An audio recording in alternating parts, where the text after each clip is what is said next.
We are now at the last implementation stage of our simple SoC example in our full RTL2GDS flow. So this is section 5.8, routing and timing reports. So at this point, all of the cells have been placed, clock buffers have been inserted, and the clock tree has been routed. Timing, setup and hold, is evaluated based on what we call global route parasitics, which I'll be discussing in a moment. Concurrent routing and optimization is now done with the route op design super command. So we do something like this: set db route with timing driven true, set db route with SI driven true. That's going to mean that we're going to use a timing driven or timing aware routing and a SI driven. So we want to fix SI problems during our routing, and then we run route op design. So this uses the nano route router. And the nano route is, as we said, timing driven, SI aware. SI is cross coupling, that type of noise and stuff. And it's aware of manufacturing technology features and constraints. In other words, all of the DRCs that are defined in our tech left. That routing is carried out in two steps. The first step is the global routing stage. So global routing assigns nets to what we call G cells, global cells, something like that. They're kind of bigger boxes, after which we can analyze the congestion. So we see how many routes want to go through each G cell, and we can tell if there's going to be a congestion problem. And global routing is quite fast. It doesn't take a lot of time, and we do it actually after placement and after clock tree and so forth. It enables us to do timing based on some basic routing parasitics and to estimate congestion. But it's also the first stage of our real routing process. The routing process then continues with the harder part, which is the detailed routing, which goes and takes each of these G cells and it lays down the actual wires and connections to pins, and therefore it has to fix all of the DRCs and so forth and get to an actual route, and then we can extract the real parasitics of each wire.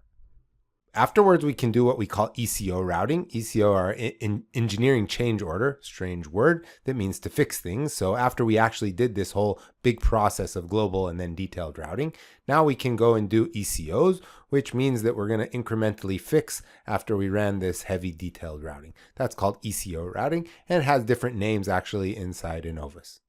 And now I can go straight on to route. So I'm going to start stage route. And before I route, I'm going to delete my M2 stripe blockage, which we saw had caused all kinds of DRCs.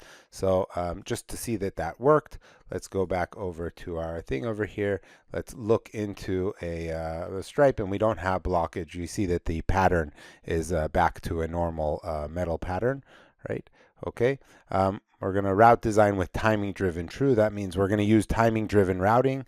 SI driven true. That means we're going to use signal integrity driven routing. And design detail, use multi-cut via effort medium. That means how many multi-cut vias, how much do I want to stress to use more than one via at each place. So those are just some dBs that I can set. There are other ones. And then I'm going to do the route op design. So let's run all of this. And as it starts to run, this is going to take quite a long time. So I'm going to go and I'm going to talk to you later. So it looks like we finished our routing, and it took about 15 minutes. So go back to our design, and what we have now is not trial route, it is the actual route of the design. And we can go and look, and so there is this mess of all these wires. We can look at the different wires. That's metal 1. And let's go in and zoom in a bit more so we can see things a bit better. Metal 2, we see that nothing is routed or anything, and nothing is placed underneath our stripes. And we have a lot of metal 2 with all kinds of jogs and stuff. And metal 3 is going horizontally. Metal 4, metal 5. So we can really look, metal 5 is already very straight wires. It's probably for global routing or higher things. There's very little metal 6. There's just some metal 7 and metal 8. Of course, we have a very sparse power grid because we only put stripes in metal 2. So it really doesn't have trouble routing because there's no usage of the power grid over here. So now is the time I'm going to talk about timing. So timing is something that is run all the time. We run this analysis after every single stage. And somehow, a lot of times when people go through my courses and so forth, they miss this very important point, which is what actually a back-end person does all the time, is does timing analysis, looks at the static timing analysis and looks at timing reports. So I want to go through this one more time, even though I go through it basically the same thing in the main lectures of the course. So remember that we have a path. So timing paths, and we can break down our whole design into these timing paths, have a launch flip-flop and a capture flip-flop and some sort of combinational logic between them. And then we have a clock source with some insertion delay and then some skew between the launch and the capture clock. And what we're going to see here is that the clock of the first flip-flop is this guy. The clock of the second flip-flop is that guy. And, you know, we're going to have data that's going to be changing over here, and then it's going to be sampled at some point. Okay, so let's see what we have here. So we first have our launch clock. So the launch, or the launch path. The launch path is the path that starts at the clock source. It goes through the insertion delay of the clock until it reaches the first flip-flop, goes through the TCQ of the flip-flop, goes through the T-logic of the logic path, and arrives at the stop point. So that is basically this TCQ plus T-logic plus T-setup plus delta margin, right? That is that. I mean, actually, I'm going to show the setup in a minute, but okay. That is called the launch path, and the time that it takes for the data to go from the clock source through the insertion delay, through the launch path up to here is called the data arrival time. So it's from this clock edge of the source until we arrive, the data gets all yucky over here, until it stabilizes over here. That's the data arrival time. Okay, we have the setup time. That's this guy over here. The setup time is a characteristic of the flip-flop. So the setup time is the time the data has to be stable before the clock edge. So we take the clock edge, we go back, the second clock edge, the capture clock edge, and that is, we go back setup time, and we get to this point over here, which is our data required time.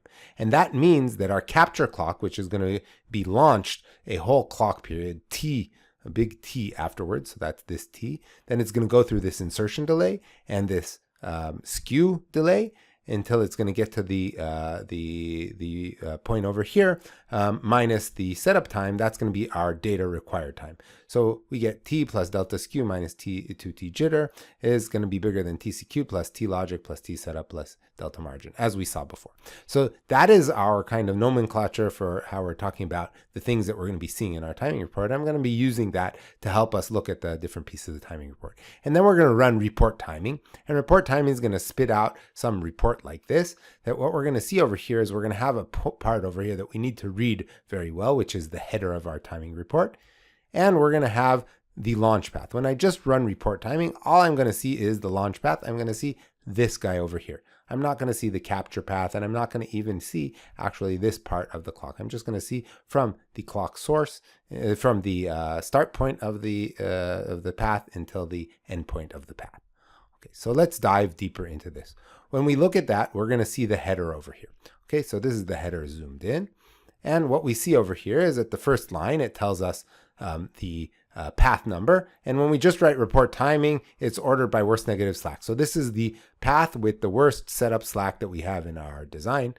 We have a lot of options that we can use in report timing, so we can get different ones. But if we have many paths that we're going to be reporting, this is the first one. We may be at the third one or the 50th one or so forth and so on.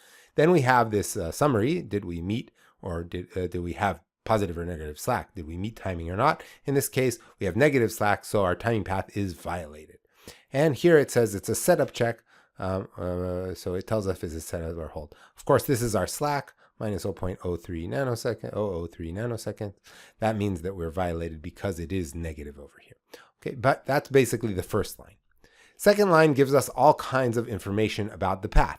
So the path group. So remember, we have these different groups that we group together and so forth. So this is part of a reg to reg path. And then we have the start point and the end point. The start point and the end point. But actually, the start point is the clock pin of the launch flip-flop. Okay, so we see it's this blah blah blah blah blah / clock. When it has an underscore reg, that's because the synthesizer takes whatever this was in the Verilog and adds underscore reg to it when it infers a register, and it's the clock point. That's the start point of the path. Okay, this is part of the clock network because this is CLK is the name of our clock. It is the rising edge of the clock starts it. So when this clock rises over here on this pin, that's when we launch the path. And the endpoint, which you can see here, is falling. Actually, this is going to be rising. The endpoint is going to be falling. That's when our clock rises over here at the capture clock. We're going to have a falling edge. So this is going to go from 1 to 0 at the D point, which is over here. This reg over here /D. That's the endpoint, the D over here. Okay?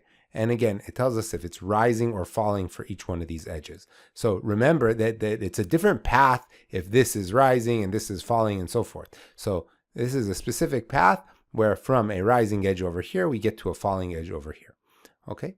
So next, what do we get? We get the clock edges, and it's going to show us the capture and the launch. Why they put it opposite way, I'm not sure. So this is the launch. This is the capture. Okay? And the clock edge comes at 0 time. So that's the first clock edge goes over here. And the second one comes T later. So T in this case is 6 nanoseconds. 6 nanoseconds is when this blue line, the capture path, is launched. Okay. Source latency is the latency of the clock. So we said before that after clock tree synthesis, we are going to have a negative source latency. So it says that actually the clock, the clock started at minus 916 picoseconds. Why? Because that was the average insertion delay of the design. So it removed from the clock timing 916 picoseconds to help with these kind of paths that are from interreg and rect out. It doesn't really matter to us now. It's just the reason why we see this negative number over here. Okay, now we have the clock net latency. The clock net latency is 937 picoseconds for our capture clock, this one, and 935 picoseconds for our launch clock, this one. Okay, and we'll see that in detail later on.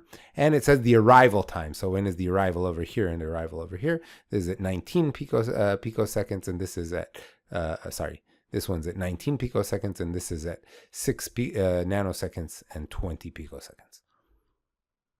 Okay, now we have the setup time. Remember, we had to take setup time. So that's the setup time of this flip-flop.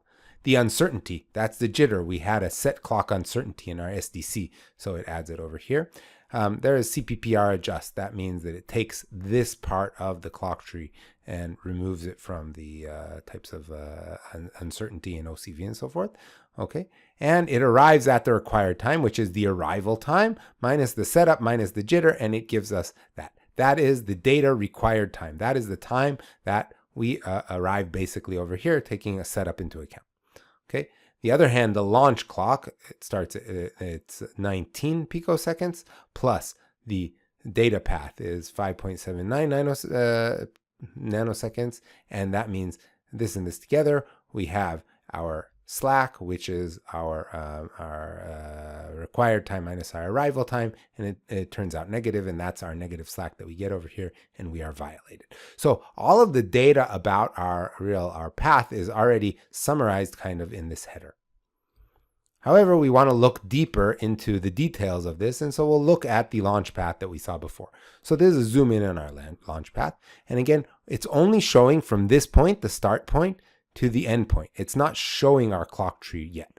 Okay, so what do we have over here? Well, we see that in here is a list of all the instance names we go from. So this is the register that we start at the clock point, right? So that's this guy. And here's the end point, this D pin of this guy. That's this flip-flop 2. And it goes through all kinds of things on the way. Okay, now it shows us for each one of these instances if we are rising or falling edge and what the timing arc is. For example, this guy over here, it has an A pin to a Y pin. I don't know if that's a buffer or what, but that's the timing arc that we get. This is from A0 to Y. This is from C to Y, etc. Now we have the fan out of each one of these guys. So the fan out of the clock net over here was 13, but then we get the fan out from this guy had a fan out of 21, and we get the transition. Okay, so that's the transition of this particular wire. Of course, that goes into our timing model to figure out what the delay is. And then we get the gate plus wire delay. That's the total delay that comes out of, the transition plus the load is going to give us the delay of each one of those stages. And you can see that as we accumulate the delay, our arrival time gets larger and larger until we get to our final arrival time at the end, which is 5.809 nanoseconds, which is what we saw on the previous slide. So in our previous report, we wrote report timing and we got just the launch path, and we started from this point over here and we arrived at this point over here, and that's what we saw in our timing report. But often we want to see more details about the whole clock, something we didn't look at the capture path at all, for example, and we didn't look at all of this area over here in the launch path. So for that we need the full clock option. So we'll write report timing minus path type full clock, and we'll get a different report. Pay attention now, the launch path has many more details. In fact, if we look at this over here, the data start point was this register, the mult cell subword xqreg. That was the data start point. Actually, this is showing the Q because we're not showing the nets over here, but it was the CK part of that, or CP part of that, and now it's showing just the Q is one of the points in the middle of the whole launch path. So all of this type of stuff over here, that is the launch clock. That is this part over here from the clock port, which is where we started from. That's our clock source.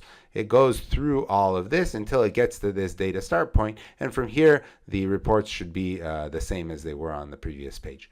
Okay, so that's what the minus path type full clock does for us. We'll see in a minute that it also shows us the capture clock, but it also provides us with some other stuff that we want to look at. So first of all, there's this source latency, and it says source latency minus 0.916.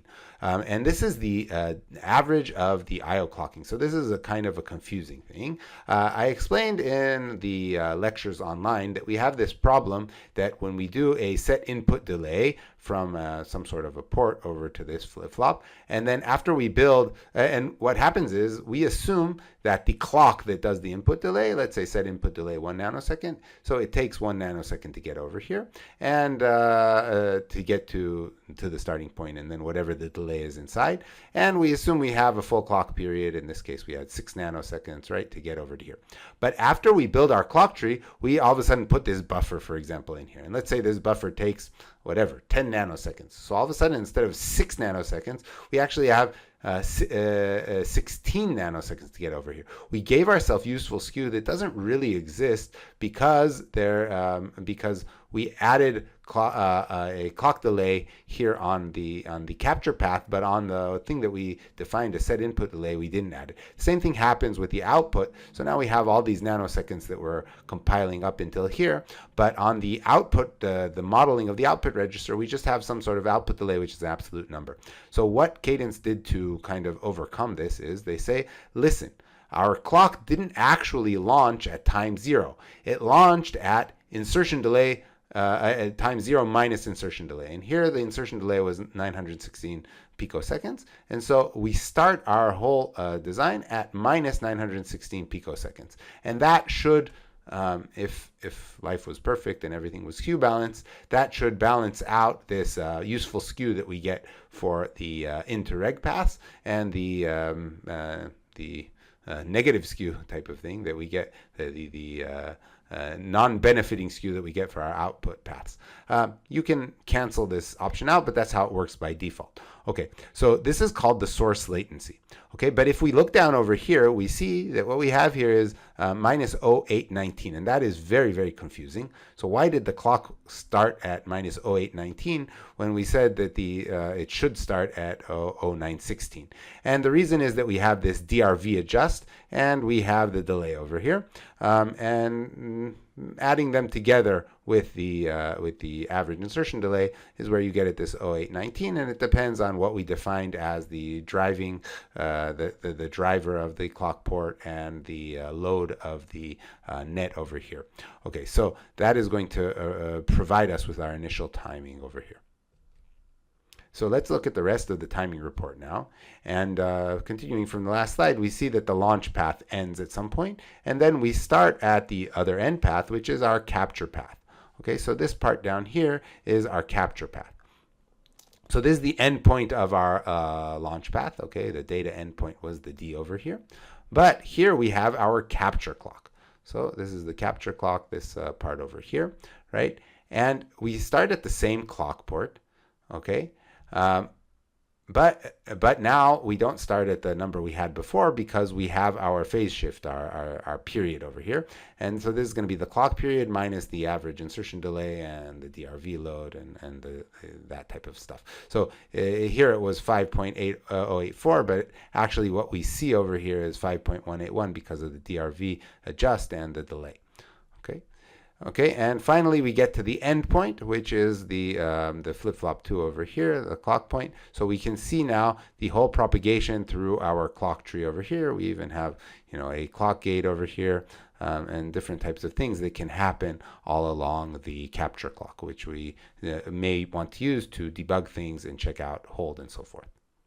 However, when we debug timing, we might want to have more information, for example, what the net names are, the wire capacitance, the pin capacitance, all kinds of other things, and therefore we have this minus fields option. So for example, if I do report timing minus fields, timing point, cell, arc, edge, fan out, load, pin load, transition, delay, and arrival, I get a much more detailed report over here that has my timing point, my cell, that's the standard cell name, which I removed just for here, the cell, the arc, the edge, the load, the wire and input capacitances on the net, the transition rise or fall time, the arrival time at the end, the delay of the total delay through the cell. So I can get a lot more data, and there are lots of options over here that can help us really look at this and debug things. Okay, what about if I want to look at hold timing? Okay, so then I just add the minus early option to the report timing. So report timing minus early is going to give us a similar look.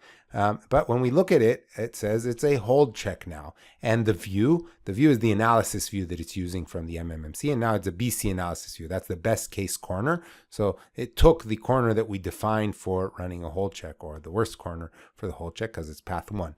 And it also says med over here. You see that there is positive slack on this case. Okay, now because in hold we use the same edge for both launch and capture, we see that the launch edge is 0 and the capture edge is 0. Okay, we have a register hold constraint instead of a register setup constraint. And it's slack equals arrival minus required and not required minus arrival. So it really changed our whole thing into a hold check. So a final thing that I'd like to show you is the report timing debugger. So a lot of us engineers, we like command line interfaces. You get used to it when you finish your undergrad and you start going out to industry.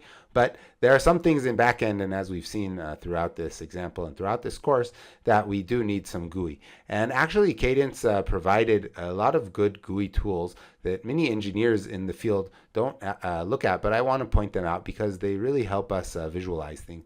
And one of them is the Innovus debug timing tool. And how do you get to it? You go to the timing menu and you hit debug timing, and then you have to click a few OKs. And what it does is it loads the database of the timing reports into this GUI option, and it's very nice. So you can see different histograms of how the slack is distributed between different paths and so forth. You can change things that you would change in your report timing to select different groups and so forth. And finally, you can double click on one of the paths and see it in detail. So it provides us with all the data that we had kind of in the header over there, and it shows us in separate tabs here the data path, the launch clock, capture clock, the SDC commands that affected this path, different other things that really happen here. And you can even look at the schematic of the path, how it's built up, and you can see the different parts of the slack calculation.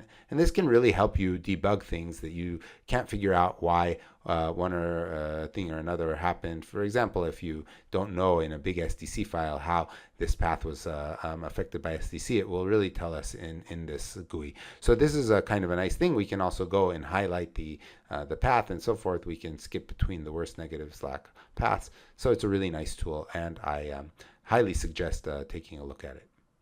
So let's go back over to our reports just to take a look at what happened post-route. So we look and we have our post-route setup timing. And again, we can go directly to the summary, and we see that we have no negative slack, which is very good. Okay, and we also don't have any DRVs, which is really excellent. So this will never be the case pretty much, but that makes us very happy. So in the tran, in the length, in the fan out cap, and SI glitch reports, we're all going to have 0. We can look at our different timing reports. So the worst is 63 nanoseconds of positive slack, which is on a reg-to-reg path, and so that really is fine. Okay, so post-route setup timing is fine. Post-route hold timing, again, we can go to our summary over here, and we see that, again, we have no negative slack. All of them have some positive slack, so life is really good in that case. Other things we can do in post-route are different types of reports and checks. So the primary report that we have is the report route command. So report route is this big command that gives us congestion, track utilization, DRC reports, wire length, wire density, single cut versus multi-cut vias, and electromigration coverage. So there are all these things that come out in the report route command. So you should take a look at that. Additional reports that you can look at are report wires, report congested areas.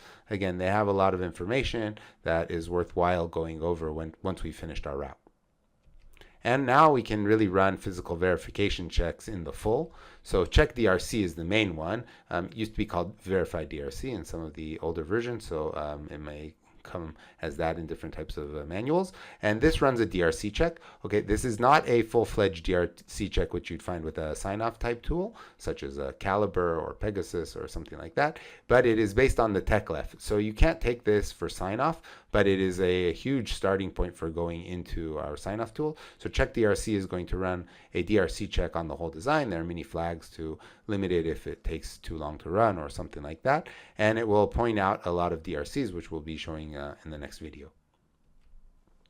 Next, we have check connectivity, and that's, I guess, a poor man's LVS. So it's an internal LVS. Basically, if any of you have watched my series on full chip DRC LVS, LVS is a really, really complicated thing to do in the digital domain. We have to go and we have to extract the GDS, and we have to extract the Verilog netlist and turn them into SPICE files, basically, and compare between them.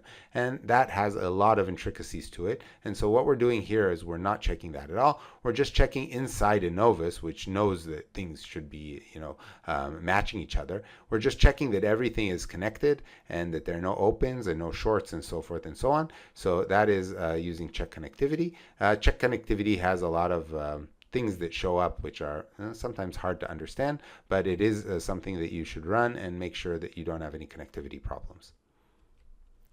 Another one is check antenna, and that's very important. So we're going to have to run a sign-off antenna check with a DRC deck that checks antenna in a sign-off tool. But for if we get there and we find that there are problems, that is not very good. We have to go back to the design and so forth.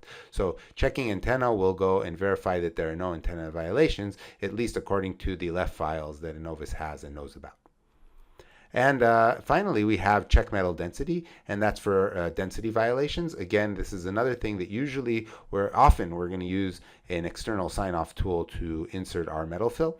In advanced processes, we often actually do this within Innovus because there are a lot of timing violations that can occur after metal density insertion. But so we will run check metal density to show us that everything's okay. We're going to have to run, again, a DRC deck on it in a sign-off tool to make sure that there are no leftover density violations after metal fill in Innovus.